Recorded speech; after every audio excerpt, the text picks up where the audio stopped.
Halo semuanya, selamat datang kembali di sesi bedah materi kita. Nah, kalau Anda tipe orang yang suka banget nyari insight baru soal cara kita belajar dan berkomunikasi, Anda lagi ada di tempat yang pas banget. Hari ini, kita bakal membedah satu kisah nyata dari sebuah catatan edukasi yang, wow, jujur aja sangat menggugah. Ini bukan cuma cerita guru biasa ya, ini adalah sebuah momen epifani, sebuah pencerahan mendadak yang benar-benar membongkar asumsi lama kita tentang apa artinya mengajar. Yuk, langsung aja kita mulai. Coba bayangin deh, suasana pagi di sebuah sekolah dasar. Anak-anak udah duduk rapi, wajahnya masih pada seger, siap banget nerima pelajaran. Terus, sang guru membagikan satu pengakuan yang jujur banget. Katanya gini, sebuah pengalaman sederhana, tapi cukup membuka cara pandang saya sebagai guru. Kalimat ini tuh kuat banget loh.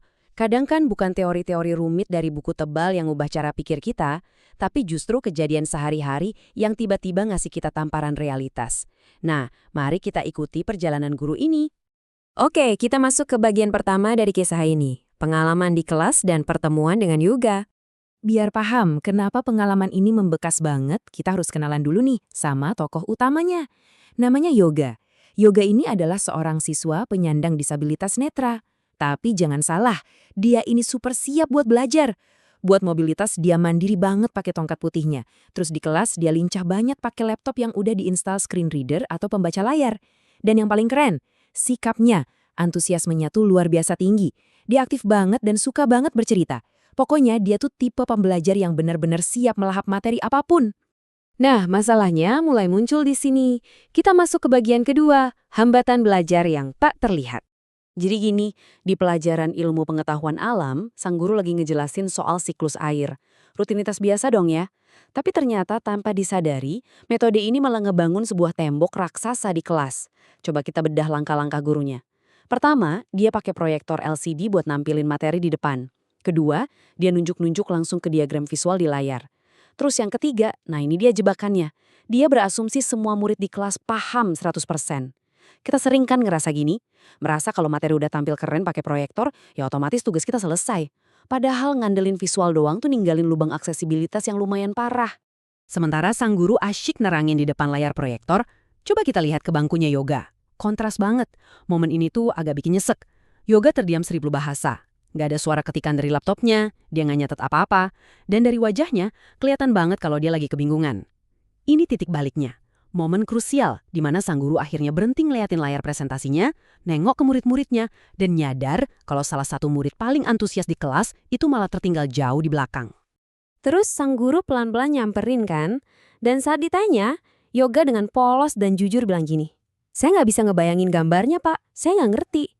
Wah, kerasa nggak sih beban emosional dari kalimat itu? Tembok yang tadinya nggak kelihatan di ruang kelas, tiba-tiba jadi nyata dan tebel banget.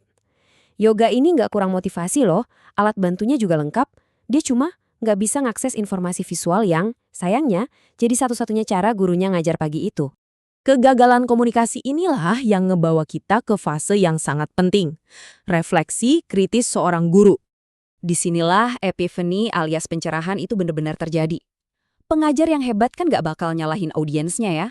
Sang guru langsung sadar, oh ternyata cara nyampain materinya yang salah. Coba kita bandingin asumsi dan realitasnya. Di satu sisi, ada asumsi guru yang niatnya emang baik banget. Pakai gambar dan warna dari LCD pasti bikin pelajaran susah jadi gampang buat semua orang. Tapi realitasnya, buat siswa dengan keterbatasan penglihatan kayak Yoga, materi visual ini sama sekali nggak ngebantu. Malah itu bikin sebuah dinding eksklusif. Ironis banget kan? Sesuatu yang niat awalnya buat mempermudah, malah secara aktif nge-eksklusi murid yang cerdas. Dan kita harus paham, kenapa hal ini krusial banget buat disadari. Dampaknya itu nyata dan beruntun. Efek domino gitu. Pertama, ya pastinya ketidakmampuan mengakses informasi visual. Begitu ini terjadi, langsung masuk ke dampak kedua. Siswa mulai tertinggal secara akademis dari teman-teman sekelasnya. Dan yang paling bikin miris itu dampak ketiganya. Kepercayaan diri mereka bisa anjlok drastis. Bayangin aja, semangat belajar yoga yang meledak-ledak di pagi hari bisa langsung padam cuma gara-gara satu metode komunikasi yang nggak pas sasaran. Tapi tenang, ceritanya nggak berhenti di keputusasaan. Kita masuk ke bagian penyelesaian, mewujudkan pendidikan inklusif sejati. Sang guru ini langsung bikin penyesuaian keren. Bukannya cuma ngandelin gambar di proyektor lagi, beliau mulai bawa benda-benda nyata yang bisa disentuh secara taktil oleh yoga. Ditambah dengan deskripsi lisan yang jauh lebih kaya dan detail. Kelas itu akhirnya benar-benar disulap jadi ruang yang inklusif buat semuanya.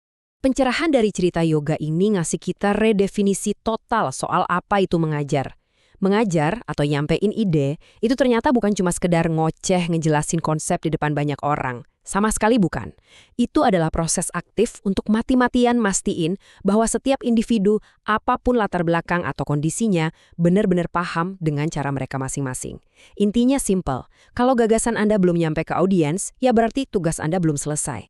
Jadi, ini bawa kita ke satu pertanyaan penting untuk direnungkan bareng-bareng.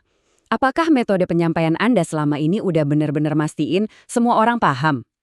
Entah Anda itu guru di sekolah, tim leader di kantor, atau ya sekedar lagi ngejelasin ide ke teman-teman tongkrongan, kisah yoga ini benar-benar menantang kita. Yuk coba kita evaluasi lagi cara kita presentasi atau meeting. Jangan-jangan ada orang yang tanpa sadar udah kita kecualiin selama ini. Teruslah bertanya, teruslah beradaptasi. Mari kita bangun cara komunikasi yang merangkul semua orang tanpa terkecuali. Terima kasih udah ngikutin sesi bedah materi kali ini. Semoga insight ini bermanfaat buat Anda semua. Sampai jumpa.